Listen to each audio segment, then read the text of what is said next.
Շնորհակալություն, պարոն վարչապետ, ուզում եմ անդրադառնամ ազգային ժողովում երեք ձեր հնչեցրած հայտարարությանը մի հատված մեջ բերեմ։ Ես չեմ կարող հավատալ, կներեք հազար ներողություն, եթե հիմա ասեմ, գիտեք ինչ կարող է ուժեղ Հայաստանը, Հայաստան դաշինքը, ուժեղ ՀՀԿ-ն եւ ԲՀԿ-ն անցնեն խորհրդարան, նշանակում է իմ մտքով անցկացնեմ, որ Հայաստանի Հանրապետությունում այդքան շուն ու շանգյալ կա, որ կարող է իրենց օգտին քվեարկի։ Պարոն Փաշինյան, այսպիսով դուք արդյոք ճնշում չեք գործադրում հայաստանյան քաղաքացիների ազատ կամ արտահայտման վրա, ովքեր կնախընտրեն ոչ թե իշխանություններին գվետալ, այլ ընդդիմադիր ուժերին։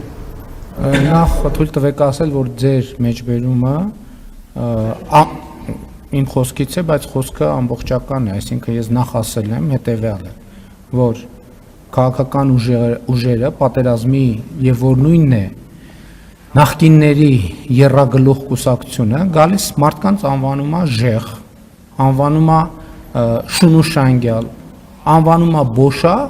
եւ հետո ասում է մենք ընտրություններում հաղթելու ենք կամ մենք ընտրություններում հաջողություն ենք ունենալու։ Եվ ես մտածեմ, որ այդ ուժերը կարող են ընտրություններում հաջողություն ունենալ եւ նրանք դրանով մարտահրավեր են նետում Հայաստանի Հանրապետության քաղաքացիներին։ Այսպիսով իրենք պիտակարավորելով իրենց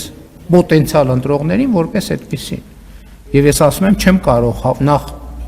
Հայաստանի Հանրապետության բոլոր քաղաքացիներին կոչ եմ անում իրենց քաղաքական դիրքորոշմամբ ցույց տալ, թե ով է իրականում շունուշանգյալը ու բոշան նկատի ունենալով պատերազմի եռագլուխ կուսակցության վերնախավին։ Եվ այո, շատ անհարգալից կլինի իմ կողմից, եթե ես մտածեմ, որ Հայաստանի Հանրապետությունում կան քաղաքացիներ, ովքեր պատրաստ են պատերազմի եռագլուխ կամ որ նույնն է նախկինների եռագլուխ կուսակցության ներկայացուցիչների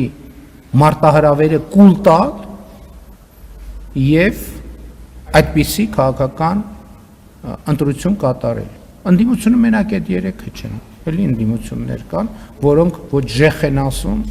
ոչ շունուշանգյալ են ասում, եւ ընդհանրապես ինձ համար Հայաստանի քաղաքացիները 2018 թվականից ունեն ազատ կամ արտահայտման իրավունք եւ ոչ քավլիցի մտքով այդպիսի բան չի կարող անցնել։ Չի կարող անցնել, որովհետեւ դա կհակասի իմ քաղաքական ինքնությանը եւ իմ քաղաքական ծագումնաբանությանը։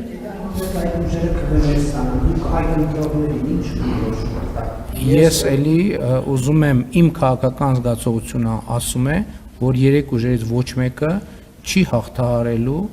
խորհրդարան մտնելու անցողիկ շեմը։ Ես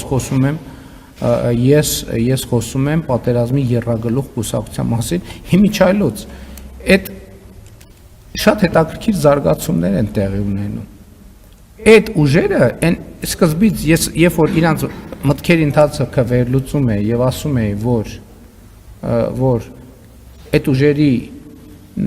հաջողությունը նշանակում է պատերազմ, իրանք սկսեցին շատ ակտիվ հակադարձել։ Հիմա այդ մարդիկ բաց խոսում են պատերազմով Ղարաբաղը վերցնելու մասին։ Դուք հասկանում եք սա ինչ աղետի պոտենցիալ է Հայաստանի Հանրապետության համար։ Բաց տեքստով են արդեն դրա մասին խոսում։ Եվ նաև էսա պատճառը։ Ես մենակ այս գործոնը չեմ նշում, մենակ անվանարկման գործոնը չեմ նշում։ Օրինակ խորհրդանական քննարկումներ։ Ես նստած լսում եմ ինչի մասին են խոսում մարդիկ։ Այդ մարդկանց լսելով ես հասկանում եմ, որ մենք թոշակը չենք բարձրացրել, որ առողջության ապահովագրությունը չկա, որ դպրոցներ չեն կառուցվում, որ մանկապարտեզներ չեն կառուցվում, մենք ոչինչ, բայց մարդիկ տեսնում են, չէ՞։ Ոնց կարա մարդը լկտիությանը, ստին եւ պատերազմին լկտիության ստի եւ պատերազմի եւ իր հասցեին վիրավորանքի օգտին քվեարկի։ Ես կներեք ամենայն հարգանքով չեմ կարող ես տենց բան մտածել։ Հազար ներողություն, որ ձեզ վրա եմ օրինակ վերում, բայց եթե ասենք մեկը ձեզ այդպիսի խոսույթով ձեզ ընկալի, դուք կգնաք կքվեարկեք իր օգտին, դուք էլի այդ ազատությունը ունեք իհարկե, եւ ես հարգում եմ այդ ազատությունը, որ դուք կարող եք դա անել, բայց ես չեմ կարող դրան հավատալ, որովհետև դրան հավատալով ես ինչ որտեղ այդ անհարգալիցությանը կմիանամ։ Ես չեմ կարող հավատալ դրան։ Էլի ներողություն եմ խնդրում, որ ձեր վրա եմ բերում օրինակը, բայց կարող եմ իմ վրա բերել օրինակը, իմ դեպքում էլ կասկած չկա։